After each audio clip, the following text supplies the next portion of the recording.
Thank you for joining us today for Comstock Inc.'s first quarter 2025 earnings call and business update. I'm William McCarthy. Today is Thursday, May 8th, 2025. We're streaming live today, and the session is being recorded. A replay will be posted shortly after we adjourn in the Investor Relations section of our website. The address is comstock.inc/investors. Earlier today, we filed our Form 10-Q for the quarter ended March 31st, 2025, and we issued a press release summarizing first quarter results. Both documents are available on our website, again, comstock.inc/investors. As a reminder, Comstock is listed on the NYSE American. Our ticker is LODE. That's LODE. Joining me today is Corrado De Gasperis, Comstock's Executive Chairman and Chief Executive Officer. During the prepared remarks, we'll cover three areas, including financial and operating performance, integration milestones across our renewable fuels and critical materials platforms, and our strategic outlook for the balance of 2025. After our prepared remarks, we'll take questions. We appreciate that you submitted over 50 questions in advance of the call. If you do have additional questions during the call, please use the Zoom Q&A window, and we'll address as many as possible in the time we have. Today's discussion will include forward-looking statements.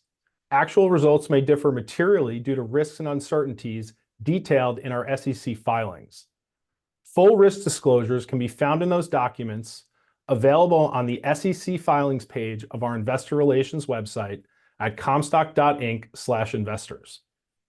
With that, it's now my pleasure to introduce our Executive Chairman and Chief Executive Officer, Corrado De Gasperis. Corrado, the floor is yours. Thanks, Billy, and welcome everyone to the Q1 2025 business update. The quarter was packed with a lot of activity. So let's start with the first area of financial and operating performance, as Billy said, where all of our actions have really been directed to positioning these companies for growth. So that's where I'm going to focus the discussion. The growth profile for both Comstock Fuels and Comstock Metals is rapidly developing, and we've now attracted keen and aligned capital into our existing shareholder base. And we feel quite fortunate when we look at the top 5, the top 10, even our top 50 shareholders. I've spoken to most of you directly over the past few months, and I just wanted to thank you for listening and frankly participating in your own way as we all work diligently towards our goal.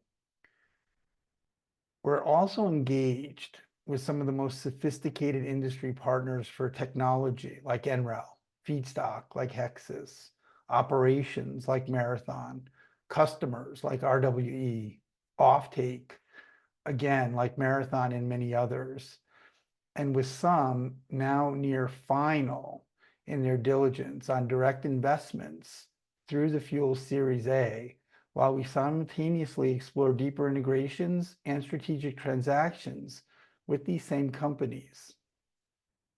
None of this would have been possible without the increase in our authorized shares that we effected back in February, and I appreciate everyone's effort in getting that completed during the first quarter. The company's authorized share capacity is now properly repositioned for safely capitalizing on all of these opportunities. We subsequently completed 2 successful settlements of our prior outstanding commitments that resulted primarily from the acquisitions of our core IP for fuels, including our Wausau, Wisconsin assets, and even some of the recycling technologies that we've been instrumental in advancing for both fuels and the metals businesses. We eliminated significant upcoming cash payments with those transactions, and in both instances, while we even negotiated a nearly $1 million reduction in the overall commitment and recorded that financial gain in our first quarter results. We did do this by issuing just under 1.8 million shares of common stock, that if, when liquidated by the counterparties by more than the remaining commitments, then that excess would be returned to us in remaining shares or even possibly cash. One of those transactions also resulted in a spike in our R&D expense during the first quarter, Overall, R&D increased by 2.4 million in Q1 compared to the prior year. And the takeout of one of those obligations was the reason that we had to record a one-time $1.5 million non-cash expense charge to R&D during the quarter. But our R&D spending was otherwise still up by about another 900,000 compared to prior year. And there's an even better story here. About half of that increase comes from the aggressive ongoing collaborations with the National Renewable Energy Lab, or NREL, where we're pursuing higher yields, lower operating and capital costs, and the possibility of shattering the blend wall for synthesized aviation fuel, or SAF. And additionally, to a much lesser extent, we increased R&D spending due to the acquisition of the Madison facility during Q1. These transactions have not only, all of these transactions, as we roll that all up together, have not only created a world-class integrated Wisconsin-based product development platform, but it's also catapulted our leadership in intellectual property for these lignocellulosic technologies, wherein we now have consolidated and integrated a system of interdependent IP that seems nearly impossible to replicate. I've heard some of you say it's impenetrable, but I would maybe better suggest irreplicable. In either characterization, our active IP portfolio, it's just remarkable, to say the least. One last point on R&D and innovations. We're extremely pleased to announce that we recently hired Dr. Elvis Ebekati into our newly created position of Director of Aviation for Comstock Fuels, who will lead all of our SAF initiatives. Dr. Ebekati was recently a leader at Southwest Airlines for their commercial SAF initiatives, and remarkably is also a leading lignocellulosic material scientist. Even cooler, his first name is legitimately Elvis. Our fuels team will have a more comprehensive release on this expanding team and the roles very, very soon, as it's all being synchronized with the prerequisites that we're working on with the Series A efforts. However, just to say that between our own remarkable scientists, chemists, engineers, led by David Winsness, who's our now newly appointed Chief Technology Officer for Fuels, Kevin Chrysler, who leads Fuels, and Raul Babili, our Chief Engineer, plus the recent integration of an incredibly experienced biofuels product development team, consisting of the great engineers and chemists from the former Marathon / Virent / Madison operation. There's too many to name today. Although let me just try it. Andrew, Dana, Colin, Kaylee, David, Rory, Tucker, Maher, Patrick, another David, two Davids. Yes, I got it. But when you add Dr. Samek and his team at RenFuel, plus Dr. Beckham and his team at NREL, and now Dr. Ekabadi, Elvis, joining us in just a few weeks, I mean, you're really witnessing the assembly of an unprecedented biofuels technical team. I think, we're humble in most respects, but honestly, with this team, which is growing rapidly, we may already be peerless in this industry. Despite growing our team, administrative costs were down by nearly 10% compared to the prior quarter of last year, or about $300,000. We also made nearly $1 million in equity-based investments between Hexas and RenFuels over the past 3 or 4, maybe 5 months. The manner and strength that we're building these nodes into our system shouldn't be underestimated. We're integrating and enabling an unprecedented renewable biofuel system from waste to farm to fuels. As you all know, we've also raised 10.6 million early in the first quarter from the 2025 Kips Bay convertible note before we effected the split. Since then, we've issued nearly 5.5 million shares and significantly reduced the outstanding balance of that note down to 4.35 million. At current prices, we'd need another 1.7 million to fully extinguish that note. We certainly don't expect and certainly hope that we're not converting that note at the current prices. Our share price is gaining traction, and we are close to closing the first tranches of the Series A, valuing fuels significantly higher even than the Marathon cap, and effectively funding fuels. Today, fuels represents the substantial majority of the company's liquidity. So this is a major funding and dilution relief for LODE, for us, for LODE. And we're seeing more and more long-term equity investors, new long-term equity investors, willing to invest and hold and support the company by building a stronger base of capital to go from, and that pool of new investors just keeps getting bigger. These investors, like many of our top investors, see an extraordinary opportunity for clean, sustainable energy and, frankly, generational wealth. We will likely see the last of those convertible notes exit during the second quarter. For us, it's good riddance, and we're happy to be getting through that. The prerequisites for the closing of the Series A included increasing our authorized shares, eliminating legacy commitments, finalizing the separation plan for fuels. That is, how and when will we spin fuels out? It included aligning the management team, updating the business plans, including for Madison, including for Hexas, which required intense integration planning during and throughout the entire past quarter. And then we'll close. It's been and is a tremendous amount of work, and it's also accelerated much of the work and execution. So I guess, in concluding on all that, we're almost there. The outstanding shares today are 28.6 million. We're actually expecting that number to be around 33 million when fuel spins off, wherein we will lock in that number of shares for the fuel separation and our ownership in fuels. The last part of the financial update is on revenue and operations, and this was just fantastic.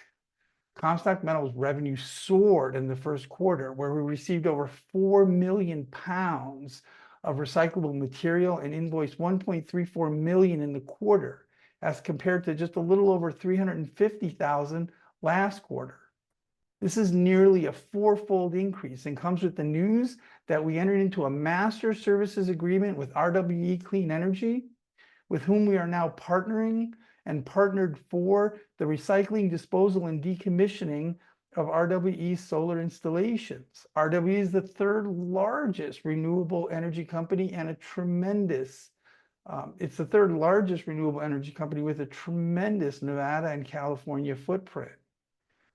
RWE was really looking to establish a platform for partnering comprehensively in these end-of-life solutions. And the decommissioning that we completed established, frankly, an industry standard, a case study, if you will, that both we and RWE are keen to replicate for and to into the market for all future solar installations. We originally guided the metals 2025 revenue billings to be about 2.5 million, which in itself would have been about 5 times the increase from all of last year. But it seems likely now that we'll hit that number by Q3. So we need to increase our guidance. We're going to increase it now to over 3 million. And the outlook feels even better than that. However, we're still in an extremely early stage of market making. We're clearly winning with major customers because this market has 3 primary needs. First, it needs to eliminate the environmental liability. Second, it needs to do so efficiently. And third is that the recycling service provider must be able to scale. They need scalable solutions because they have millions and millions and millions of end-of-life panels coming home to roost. By comparison, we did just a little over 80,000 panels in Q1. A drop in the proverbial bucket. Our permit submission initially enables us, with what we plan to build, to do 3.3 million panels per year, or about 100,000 tons. But there's a lot of permitted headroom to grow from there, even in our first facility. Critically, the third thing that recyclers must do to meet the needs of the market is ensure that the environmental liability is fully terminated. And by far, the most efficient and expedient way to accomplish this is with a zero landfill solution.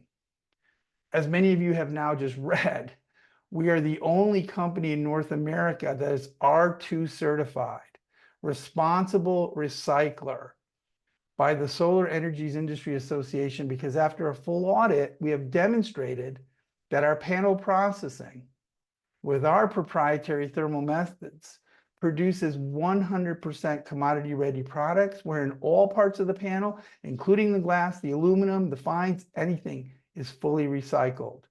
100% zero landfill, 100% materials sold, 100% materials reused. And we do it efficiently.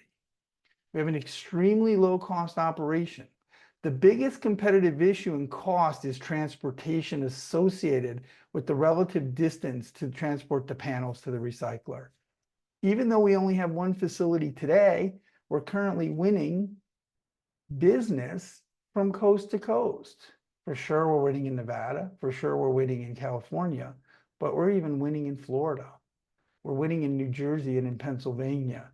And we're also aggressively hiring and building marketing staff today as we speak. But our unit costs and our economics are excellent. The pricing for recycling is at expectation, and decommissioning revenues are growing much faster than we expected. The P&L won't show these margins today from just the demo scale facility because our operating expenses are being advanced aggressively to establish this platform.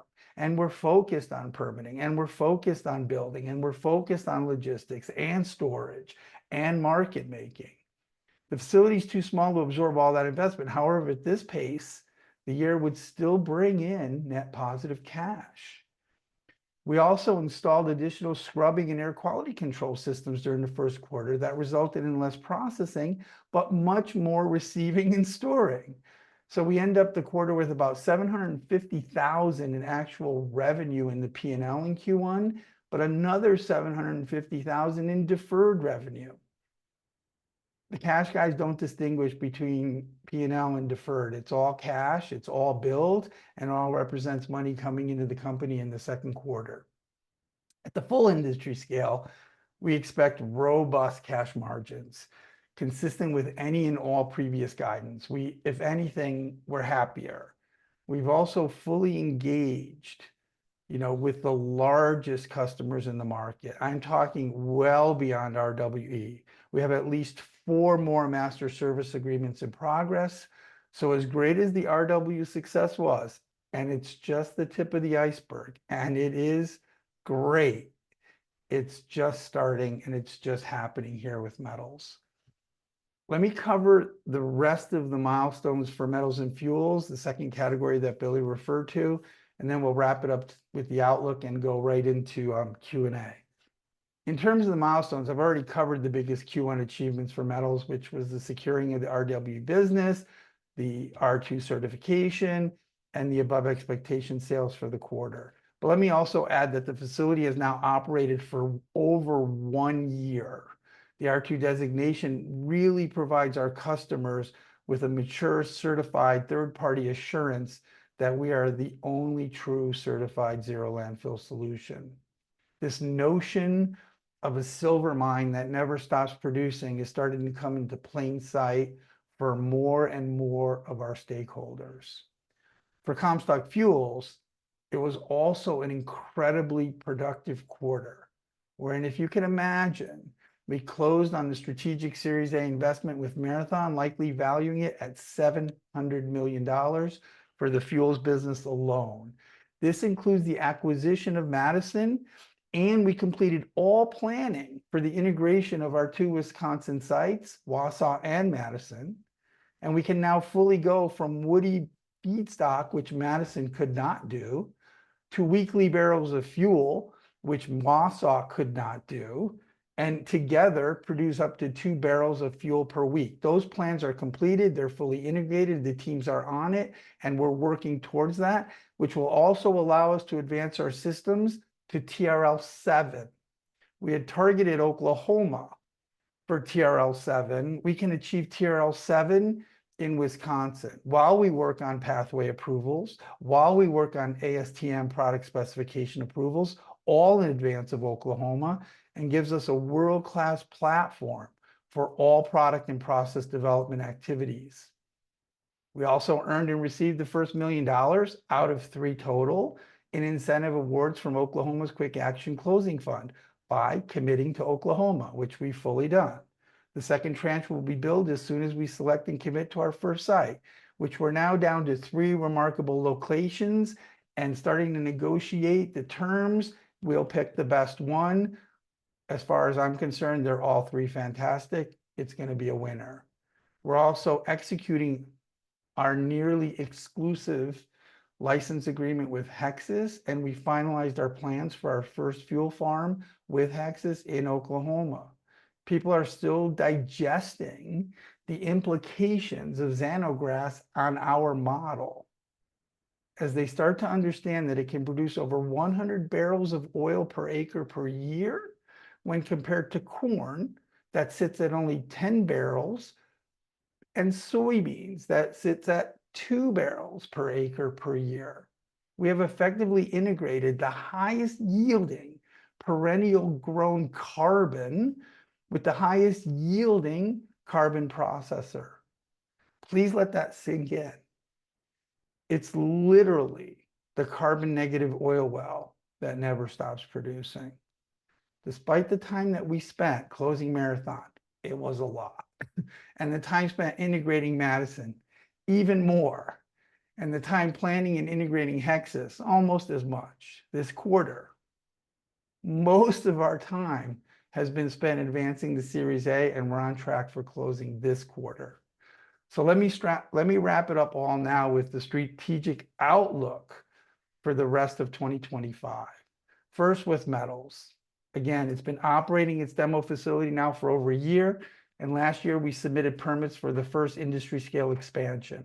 The facility is sized to expand to 100,000 tons per year, and we would anticipate initially operating it at 50,000 tons of annual capacity, and then efficiently doubling that to 100,000 when the rate of end-of-life panels is secured. Likely that second step will occur in 2026. That means we'll spend $6 million to scale up that first 50,000 tons of annual capacity. We only need an additional $3 million, again, likely in 2026, bringing that 50,000 tons to 100,000 tons. We expect the permits for the expansion to be approved by the fourth quarter of this year.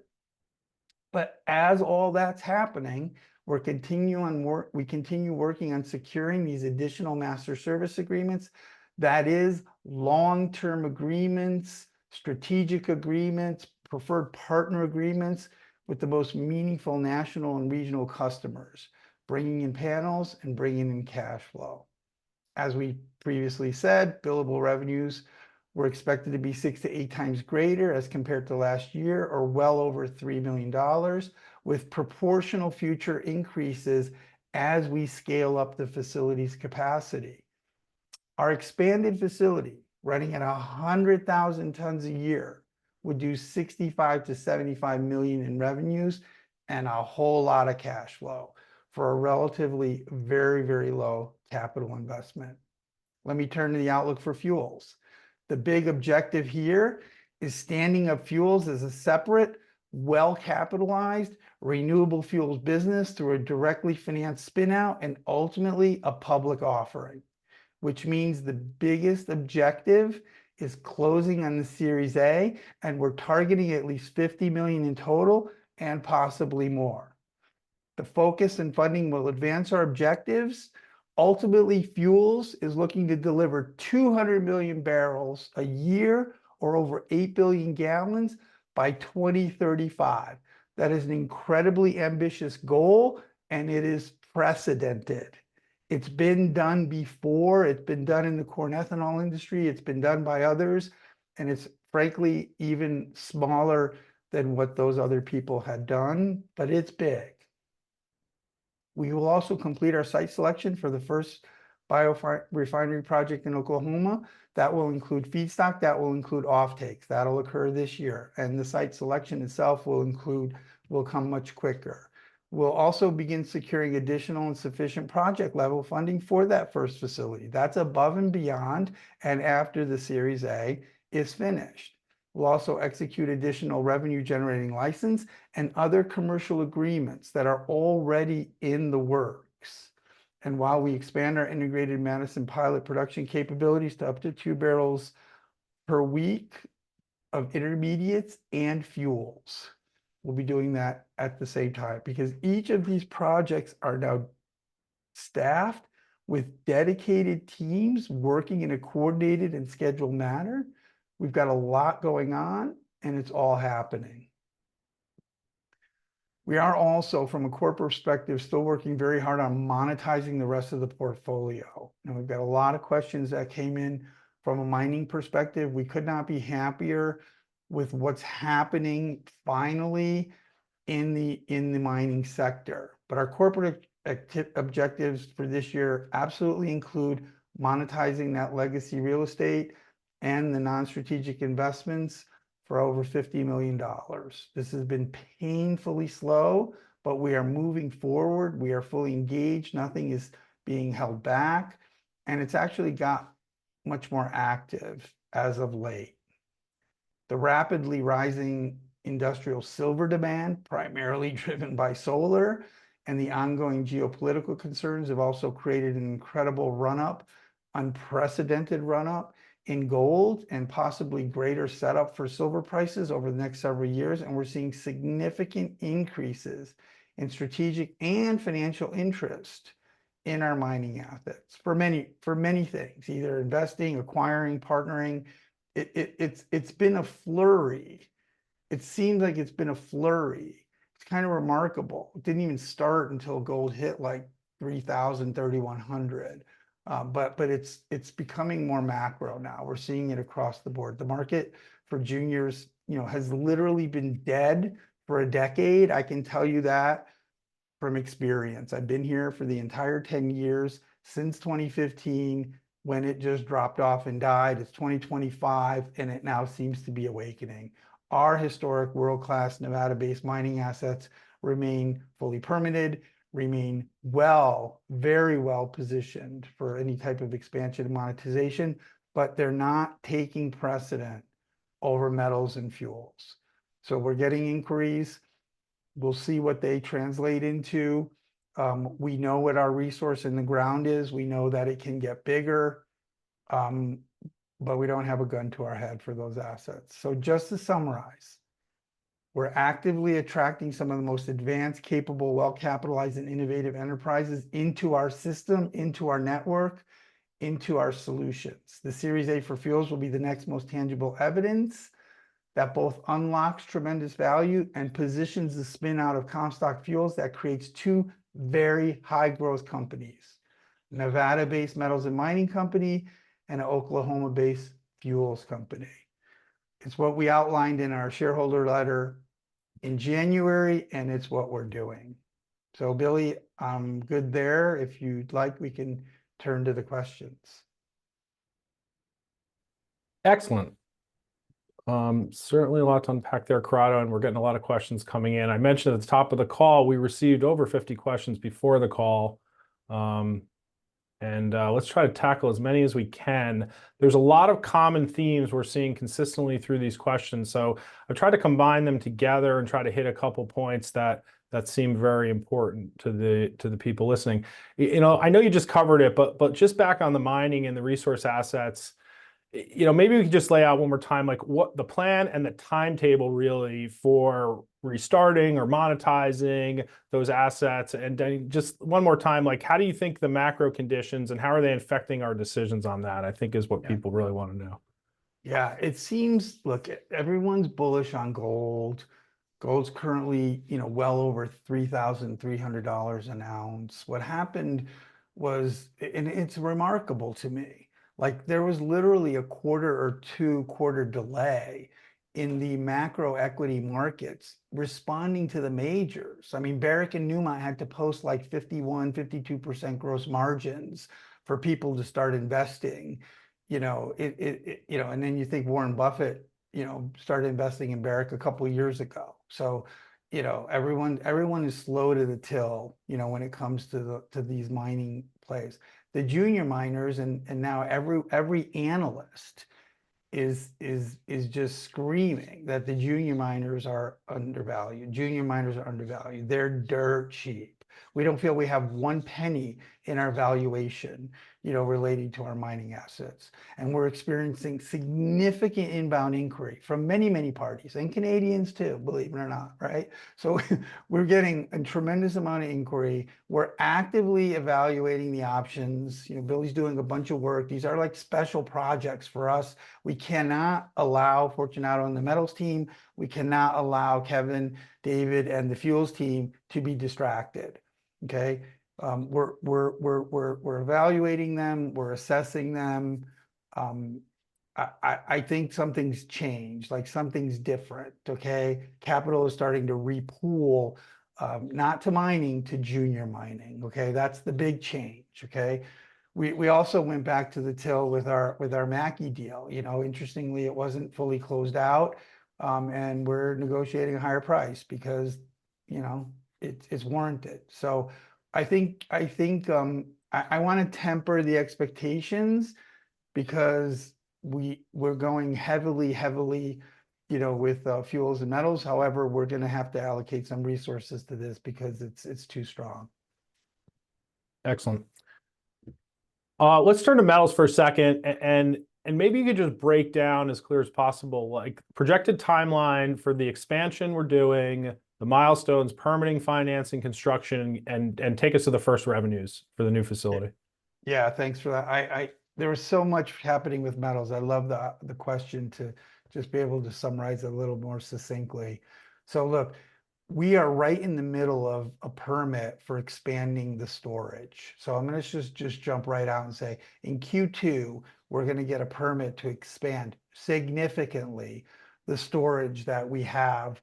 It's almost adjacent to the existing processing facility, and we need that storage as soon as practical. Q2. Q3, we're working on financing. You heard me say we don't need a lot of money to deploy this equipment into metals, but Q3 we'll look to that financing and we'll order all the equipment. The major permit for the state, the major permit that enables the industry scale facility, we're expecting by Q4 of 2025. The ordering of the equipment in Q3 allows us to synchronize the equipment and the permits coming together at the same time. That allows us to commission, construct, get it up and running by the end of Q1, so we could have that first industry scale production and its revenue second quarter. Remember, to the extent none of that slows us down in getting master service agreements, in engaging large customers, and in frankly, even taking panels in advance. It's obviously the more production capacity you have, the better, but nothing's going to be waiting on it.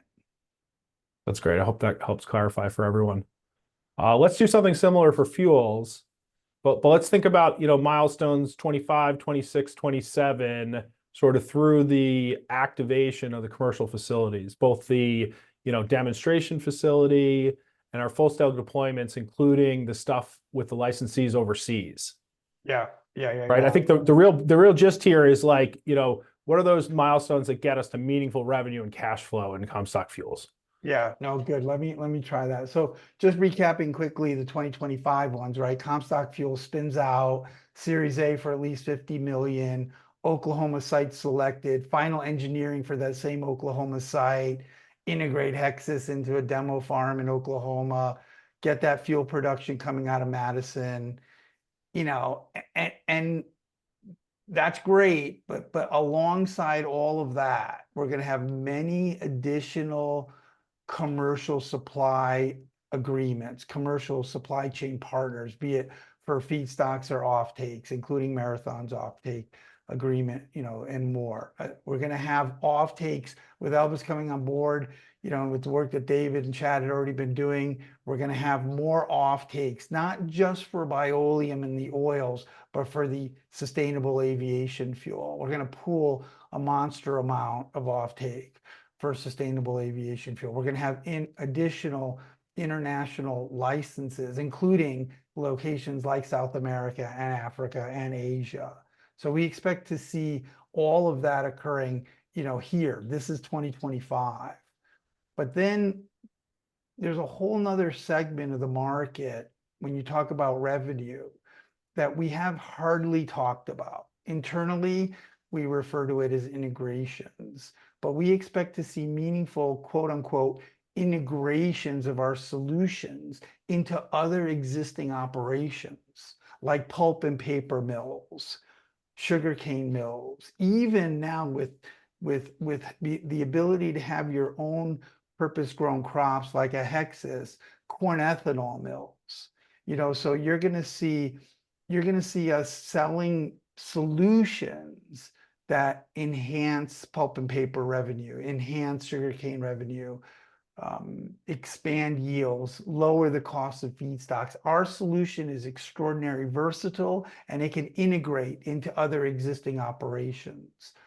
The other thing too is the international licensees, which we expect will grow even from the 5 that we've already announced, will start site preparations, right? So we expect to see some of that occurring this year and next year, which will then start up these engineering service revenues for us as well. David Winsness is prioritizing these monetizations for 2025 that can then show revenue and cash inflows for fuels. Plus, of course, the funding with the Series A gives us the capacity for making all these developments a new reality. Everything is capacity related. We need human capacity, right? We need the capacity to get into the market. For 2026, we're looking at placing the project capital. Obviously, that'll start with the 152 million project activity bonds that we were so gracefully allocated from Oklahoma, but as well as project equity. We've talked about 235, 245, 250 million is the sufficient level to get and commence construction for that serial number 1. Hopefully in 2027, we're nearing the completion, the construction of that, which then is, full-scale deployment, of our first site. So that's a lot. I mean, if you just walk down the lane of our first site, the revenue associated with that site will be complemented by licensing revenue, by integrations revenue, by other activities to go there. But critically, will be fully funded, from the Series A, so that it's a laser focus to that end.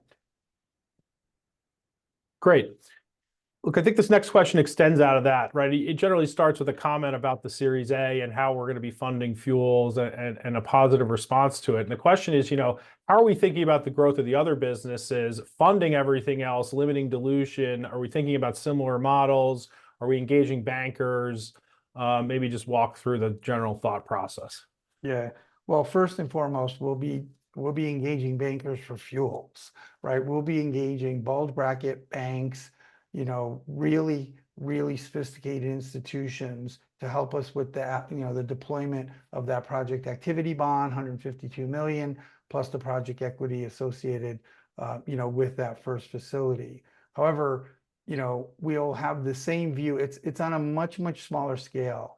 When you take fuels out of the corporation's liquidity profile, it's the substantial majority, right, of our spend. It's the substantial majority of our liquidity. It's the substantial majority of our new investments. So metals, is a much more focused thing. But the answer is yes. We already have strategic interest directly into metals, right? And there's huge value there. But the capital is lower. So we're being a little bit more cautious with that funding. We also have remarkable access to debt financing. When a facility has been operating for a year, the USDA loans become eligible. We also have the same possibility for the industrial revenue bonds. Obviously it's Nevada, not Oklahoma. Obviously it's a smaller number. So we're going to be very, very cautious here. We could do direct subsidiary financing, but we're not going to give up a lot of this company because the speed at which it gets to cash flow is much, much higher, and the capital required to deploy and get to it is much, much lower. So, I think that's it in a nutshell. Between settling the previous legacy obligations, between funding the Series A, and I think I mentioned already that, we probably expect to be at like 33 million shares outstanding at the spinoff. Then it's just going to be a full focus on bringing these businesses to those cash flows that you're referring to. In both cases, we now have line of sight. There's still obstacles. There are still meaningful distances to go, but we can see the light.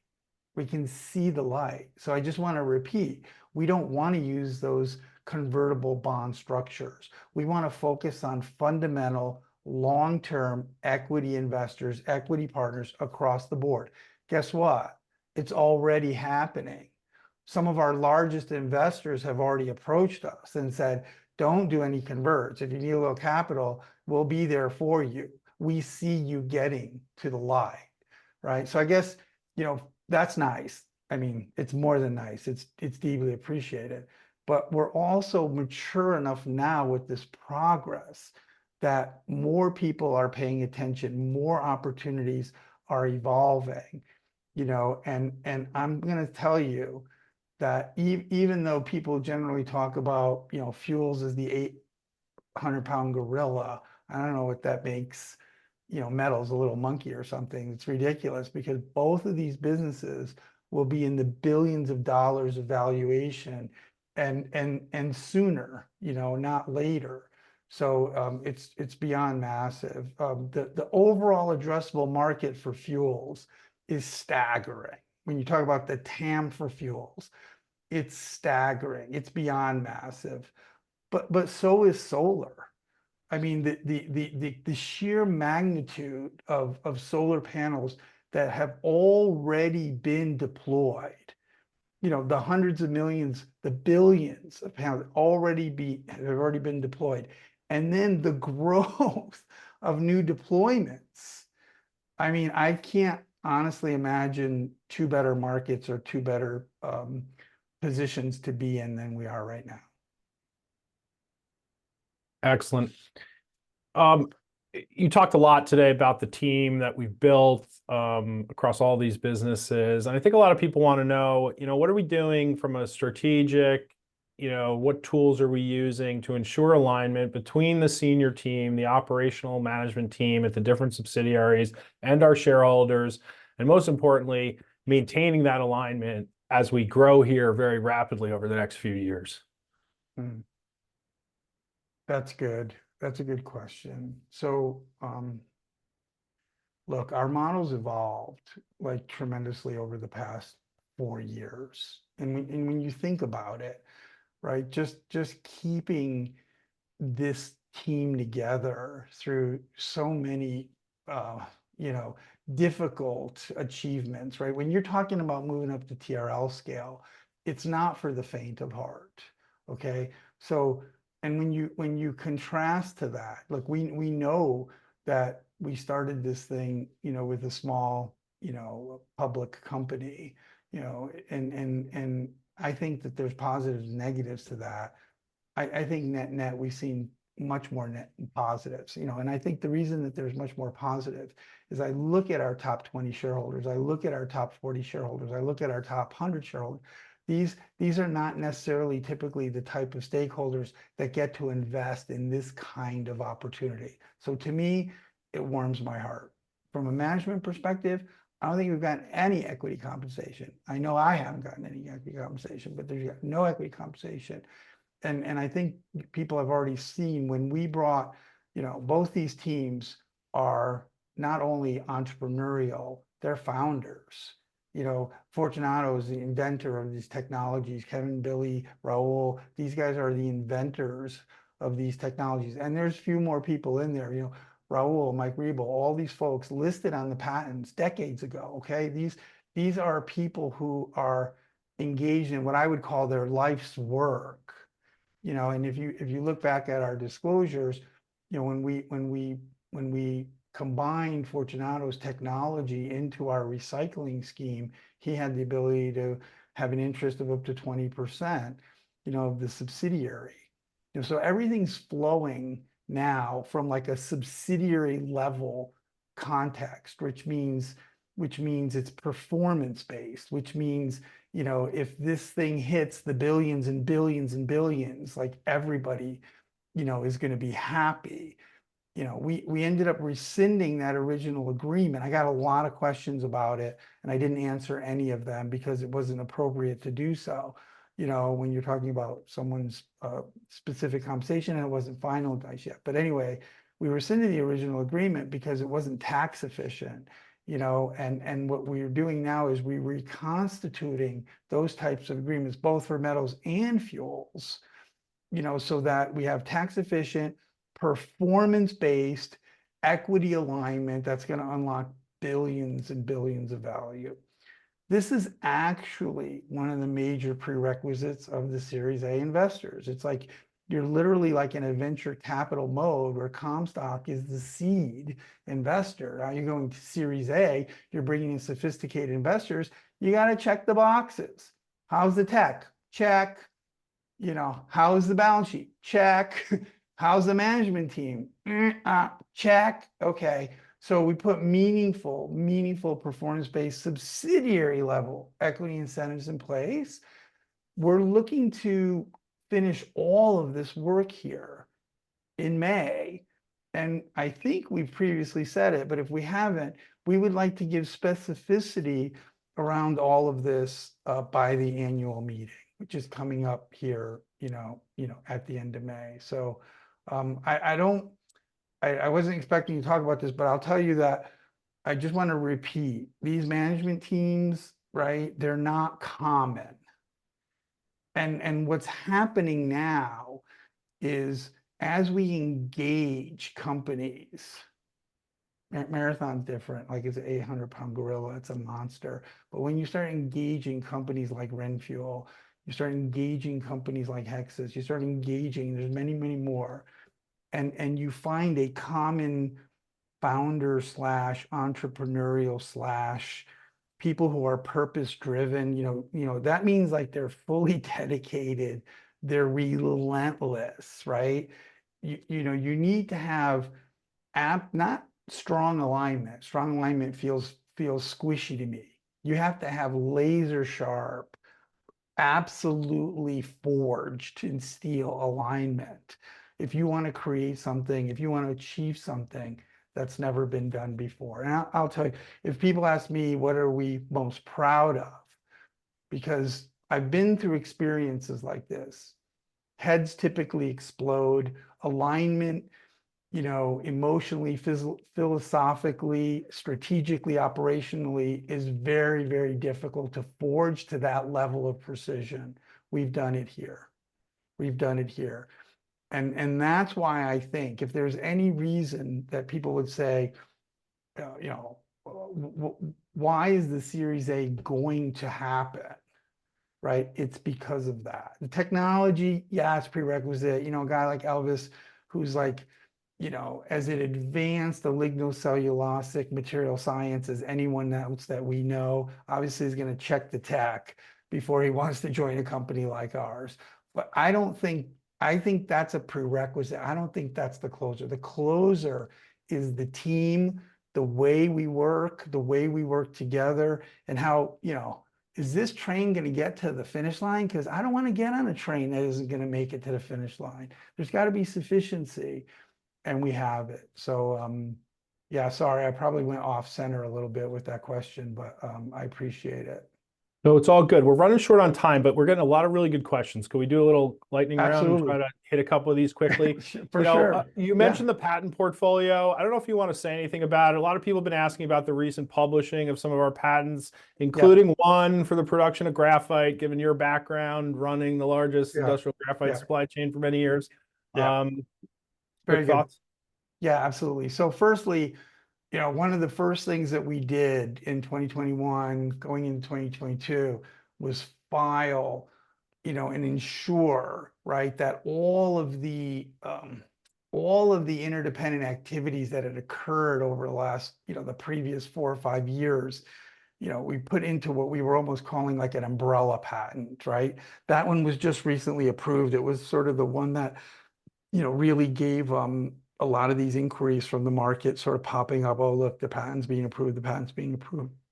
In the interim, we found some others, like the one that you just referred to.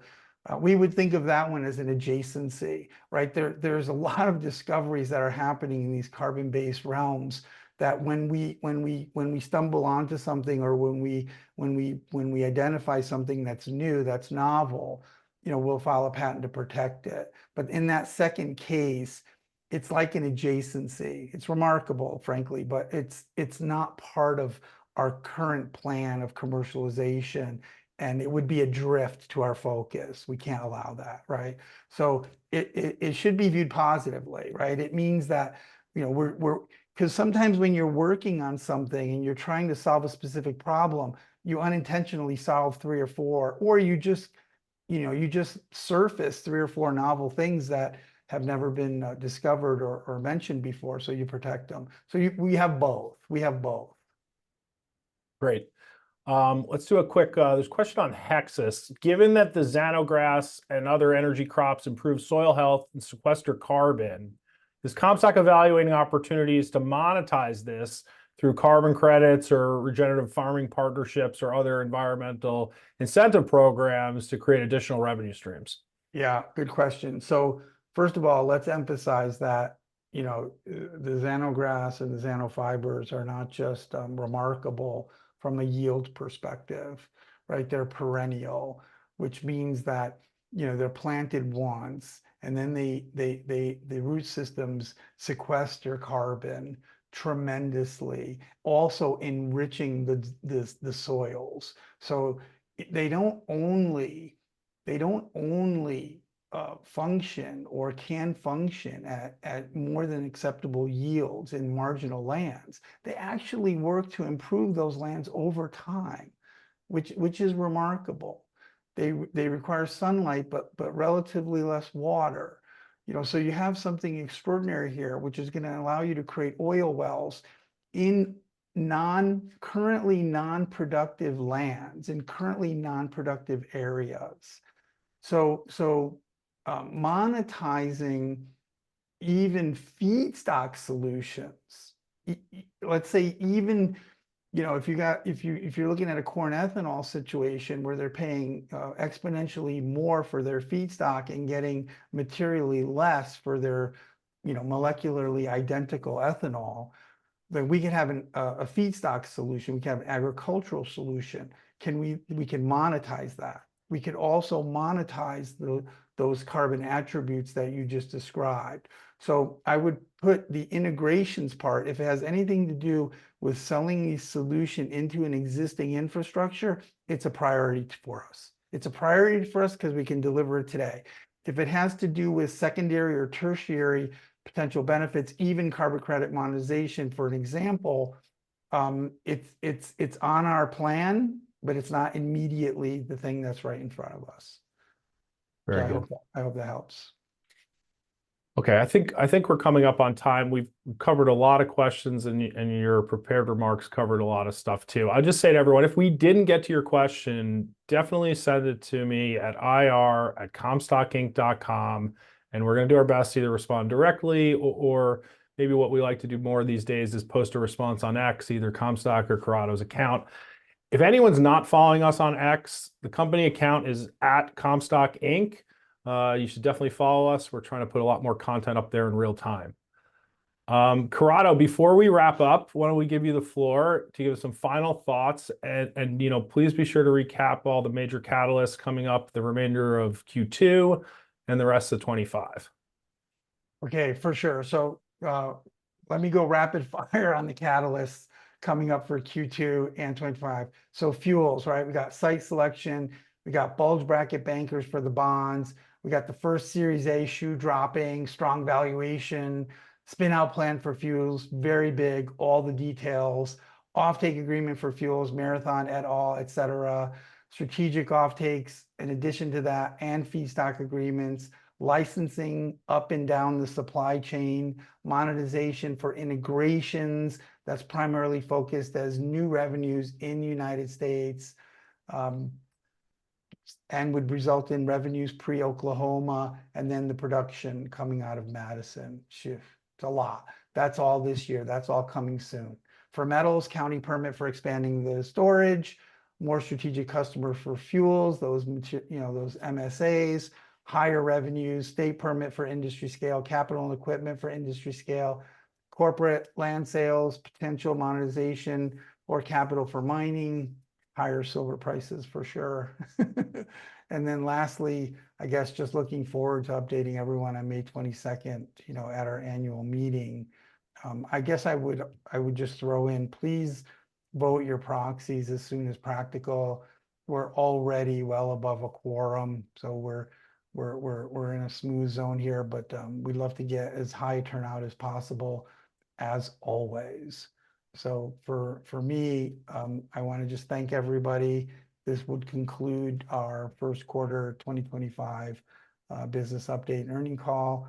And as Billy said, yeah, we're out of time, but if you have any additional questions, we tried to aggregate them. We tried to kill as many birds with as few questions as possible, but just send them in and we'll be happy to get back to you. Thanks, Corrado. Thanks, everyone. Thank you.